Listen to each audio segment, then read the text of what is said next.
So the way that they explain jamming is this. You equate being against homosexuality with being part of the KKK or skinheads or neo-Nazis. So that when people think about homosexuality and they think about whatever, their biblical position on homosexuality, their biblical position on gay marriage, that they automatically have a check. They're jammed, right?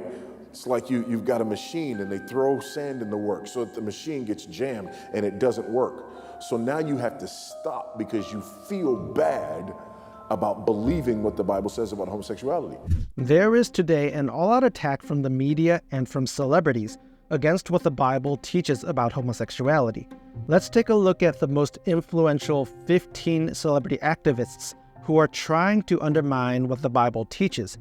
And then we'll conclude with some final thoughts. So make sure you stick around until the end to hear them. At number 15, we have Barack Obama, the former president of the United States, who is now basically a celebrity. Here's what Obama used to believe about marriage. I believe that marriage is between a man and a woman. However, after it became politically advantageous for him to do so, Obama completely changed his position.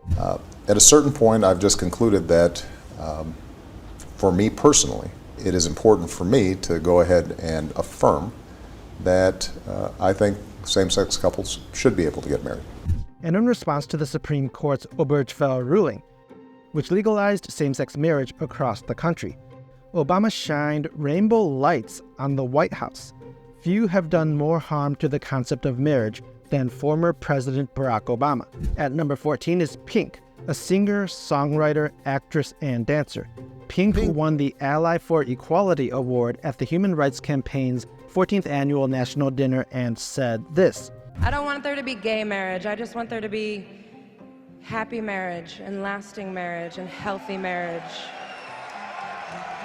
And I look forward to a day when we don't have to talk about it anymore. But that's far off. And thank you so much to the HRC for moving this along with the human race. This is the kind of language we'll see from many of these celebrity activists.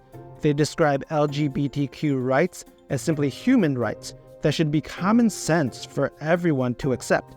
And anyone who continues to believe the outdated idea that homosexuality is sin is backwards and a bigot. And here's Pink telling Christians that they shouldn't be concerned about the idea of same-sex marriage. The whole marital debate, I know it divides people, but what does it have to do with anybody else? That's my thing. You don't have to agree with it. You can hate it, but it just doesn't concern you, and it shouldn't concern you. It shouldn't concern anybody, especially if love is what we're fighting over. We're fighting over love. But actually, that's not just what we're fighting about. The debate is far more serious than just about love. Homosexuality is harmful because it harms the gospel. Marriage is a living, breathing picture of the relationship between Jesus Christ and his bride, the church. Marriage says something about the gospel. Marriage paints a picture of the gospel. And when we turn our idea of marriage into something that is directly opposed to what God says about us and about himself, then we are doing harm. We're doing harm to the message of the gospel. We're doing harm to the name of Christ. At number 13, we have Jay-Z, a rapper, record producer, entrepreneur, and husband of Beyonce. Jay-Z won an award for his song Smile, where he raps, "Mama had 4 kids, but she's a lesbian. Had to pretend so long that she's a thespian." And Jay-Z said on CNN that opposition to same-sex marriage is simply discrimination. You choose to love whoever you love. That's their business. It's no different than discriminating against blacks. It's discrimination, plain and simple. At number 12, we have Beyonce, Jay-Z's wife and one of the most influential music artists in the entire country. In Beyonce's commencement speech to the class of 2020, Beyonce said this about queerness. To all those who feel different, if you're a part of a group that's called other, a group that does not get the chance to be center stage, build your own stage and make them see you. Your queerness is beautiful. And in 2019, Beyonce and Jay-Z together won the GLAAD Vanguard Award for being allies in promoting acceptance of LGBTQ people. I'm hopeful that his struggles serve to open pathways for other young people to live more freely. LGBTQI rights are human rights. Again, we're hearing that LGBTQ rights are human rights that should be the most normal thing in the world to accept. And any Christian who believes what God says about homosexuality is an enemy of basic human rights. At number 11, we have Chris Evans, one of the most popular actors in the country today. In response to criticism against Lightyear pushing an LGBTQ agenda, Evans called all the critics idiots and dinosaurs who will simply die off. Whenever you do something about representation or diversity or whatever, there's always pushback. How would you counter that, I suppose? Well, the real truth is those people are idiots. There's always going to be people who are afraid and unaware and trying to hold on to what was before. But those people die off like dinosaurs. And so, I think the goal is to pay them no mind, march forward, and embrace the growth that makes us human. There is so much condescension towards Christians who simply believe what God himself says about homosexuality in his word. At number 10, we have Anne Hathaway, one of the most popular actresses in the country today. Like Pink, Hathaway received the Human Rights Campaign Ally Award. And in her acceptance speech, Hathaway said this: "There are people who have said that I'm being brave for being openly supportive of gay marriage, gay adoption, basically, of gay rights. But with all due respect, I humbly dissent. I'm not being brave. I'm being a decent human being."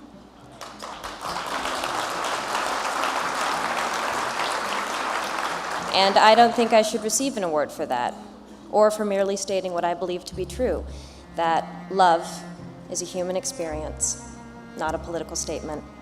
Hathaway here flat out states that anyone who continues to believe and say that this kind of behavior is sin is not a decent human being. Also, Hathaway ignores the fact that not all types of love are good. We know these things aren't true, that pedophilia is somehow okay. Because we're minor attracted persons now. Right. Yeah. At number 9, we have Miley Cyrus, another one of the most influential music artists in the country today. Cyrus is an activist who is very much in the LGBTQ movement, having identified as pansexual. I think I'm weird because that I feel very genderless, I feel ageless, I feel like I'm just spirit. Miley, it doesn't really matter how you feel. God created people male and female, and to reject that is to reject God's perfect design for humans. At number 8, we have Lena Dunham, a popular writer, director, actress, and producer. Dunham tweeted, "It's blindingly clear to me now things I love to write about, bad behavior, etc., are allowed and welcome because of my race and privilege and het cisness. The goal now is to use my platform to support emerging Black artists, BIPOC artists, LGBTQ artists." The Hollywood Reporter reported that Dunham was awarded the Horizon Award for her work as a young trailblazer who has taken a leadership role as an advocate for LGBTQ+ issues. At number 7, we have Brad Pitt, one of the most popular actors in the country. Listen to what Pitt said about gay marriage. It's one of our last big issues of equality. What makes this nation great is our freedoms and the idea of equality, the true idea of equality. And in that definition, there's a certain faction of our society that is not being included, and that's that time. It's time to go. Yeah. Pitt even decided to delay marrying Angelina Jolie until marriage was also a right for same-sex couples. You guys had once famously said that you would hold off on getting married until everybody could get married, and I know now you're engaged. You said you were doing it for the kids, which obviously everybody's very excited about. Pitt has also played a role in pushing his son, who identifies as Angelina, to become a famous transgender icon, which is an absolutely horrific thing for a father to do. At number 6, we have Ellen DeGeneres, one of the most famous talk show hosts in the world, who is also a lesbian. In 2016, DeGeneres was awarded the Presidential Medal of Freedom, the highest honor given by a president to a U.S. civilian, for her work to advance LGBTQ+ rights. When President Obama presented DeGeneres with the award, he said this: "It's easy to forget now, when we've come so far, where now marriage is equal under the law, just how much courage was required for Ellen to come out on the most public of stages almost 20 years ago. Just how important it was, not just to the LGBT community, but for all of us." It's very troubling that sin is being celebrated as normal and brave at the highest levels of government in this country. At number 5, we have George Clooney, one of the most popular actors in the country. In 2019, Clooney was recognized as an LGBTQ+ advocate in Variety's Power of Pride issue, after years of speaking out in support of the legalization of same-sex marriage in the U.S. and his work for the American Foundation for Equal Rights and the American Foundation for AIDS Research. In response to rumors that Clooney is gay, Clooney said this: "The last thing you'll ever see me do is jump up and down saying, 'These are lies.' That would be unkind to my good friends in the gay community. I'm not going to let anyone make it seem like being gay is a bad thing. My private life is private, and I'm very happy in it." The implication is that it's absolutely wrong for anyone to even suggest that there is a problem with homosexuality. At number 4 is Daniel Radcliffe, best known for playing the role of Harry Potter. Radcliffe won the award for Straight Ally at the British LGBT Awards, and in his acceptance speech, Radcliffe said something very similar to what we heard Pink and Anne Hathaway say. It is slightly double-edged because it's sad that an award for this needs to exist, and it is odd and bizarre that I am essentially getting an award for displaying basic human decency in a sort of high-profile way. I feel like a wonderful thing about the future will be that there will be nothing remarkable about a straight actor saying, that he supports gay rights in all their forms all around the world. Again, supporting gay rights is just basic human decency, and should be the obvious and moral thing to do. And Christians who believe the Bible do not have this basic human decency. At number 3, we have Oprah Winfrey, one of the most powerful and influential media personalities in the country. Oprah even said she would be willing to go to hell for defending LGBTQ+ rights. "The God I serve doesn't care whether you're tall or short, or whether you were born black or Asian or gay. I take full responsibility for my going to hell or heaven." What's shocking is that Oprah even claims to be a Christian and has support from extremely popular pastors such as Joel Osteen and T.D. Jakes. At number 2, we have Lady Gaga, another one of the most popular music artists in the country.